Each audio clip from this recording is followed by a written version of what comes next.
கூட தியானம் எடுக்கப்பட்ட காரியம் 2 ராஜாக்களின் புஸ்தகம் 20ஆம் அதிகாரத்தில் நாம் பார்க்கிறோம். எசேக்கியா வியாதிப்படுவதை நாம் பார்க்கிறோம். அந்த இதில் ஆண்டோட வார்த்தை வருவதும் ஏசாயா பேசுவதும் மீண்டுமாய் எசேக்கியா ஆண்டவர் சன்னிதானத்தில் இது பண்ணதும் நாம் பார்க்க போகிறோம். இந்த நாளில் எசேக்கியா வியாதிப்பட்டு மரணத்துக்கு ஏதுவாக இருந்தான். அப்போது ஏசாயா தீர்க்கதரிசி அவரிடத்துல நீர் உமது வீட்டு காரியத்தை ஒழுங்குபடுத்து, நீ பிழைக்க மாட்டி மரித்து போவீர் அப்படின்னு சொல்லும்போது உடனே எசேக்கியா தன் முகத்தை சிவப்புறமாய் திரும்பி கொண்டு கர்த்தரை நோக்கி விண்ணப்பம் செய்கிறான். கர்த்தாவே, நான் உமக்கு முன்பாக உண்மையும் மன உத்தமமாய் நடந்து உமது பார்வைக்கு நலமானதை செய்தேன் என்பதை நினைத்தருளும் அப்படின்னு சொல்லி அவன் விண்ணப்பம் செய்கிறான்.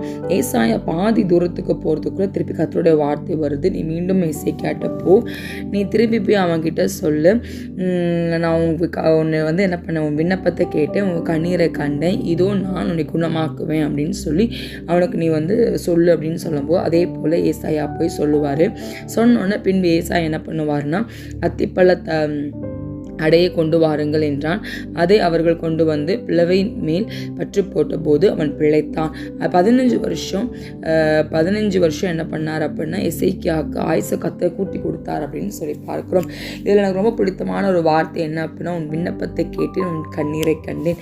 ஆமீன் சொல்லுவோமா. நம்மளோட விண்ணப்பங்கள் 1000 விண்ணப்பங்களை ஆண்டவர் சன்னதியில் விடுறோம். நம்ம விடுற கண்ணீருக்கும் மதிப்பு இருக்குது, விண்ணப்பங்களுக்கும் அவர் மதிப்பு கொடுக்குறவராக இருக்கிறார். எசேக்கியாட்ட ஏசாயா தீர்க்கதரிசி சொல்லிட்டு போகிறார்.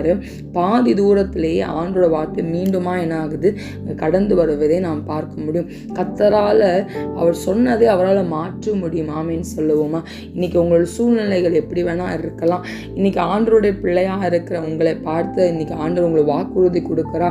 உன் சூழ்நிலை நான் மாற்றுவேன், உன் கண்ணீரை நான் கண்டிருக்கேன், உன் வியாதியை நான் எடுத்து போடுவேன், அதுக்கேற்ற மருத்துவத்தை என்ன பண்ணுவேன், உனக்கு கரெக்டாக நான் கொடுப்பேன்னு சொல்லி ஆண்டவங்களை இந்த நாளை தேற்றி ஆட்சி அரவணைக்கிறா.